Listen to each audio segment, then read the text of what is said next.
یک جوان تاجیک در اسار که در جنگ اوکراین کشته شده است ماتم دارند.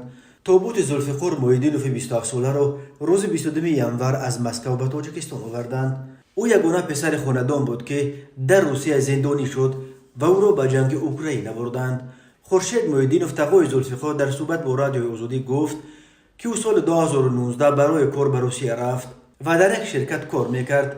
دقیق میدونستیم که کار میکند. ممکن با بچه‌های دیگر همکاری کرد و به گناه قاچاق مواد مخدر دستگیر شد و بیش از 6 سال زندانی کردند، گفت او. نزدیکان زلفقار محیدینوف میگویند او 1.5 سال را در زندان روسیه گذراند و از ماه اکتبر سال گذشته دیگر با خانواده تماس نگرفت.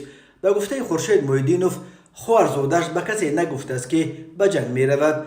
تنها چند روز پیش نظامیان روس با این خانواده تماس گرفته خبر دادند که او در شهر بخموت اوکراین کشته شده است. نزدیکانش گفتند که در پای، دست و قفس سینه‌اش زخم داشت. نزدیکانش به این باورند که زلفقار نیت به جنگ رفتن را نداشت. میگفت از بعد ادای حکم زندان به تاجیکستان برمیگردد. مادر از مرگ پسر دیرتر از همه خبردار شده است. نگارا محیدینوف و مادر زلفقار گفت نمیدانند چه طور پسرش را به جنگ بردند. زلفقار محیدینوف را روز 22 ینور در دهه یکتوت شهر اسار دفن کردند. او مجرد بود.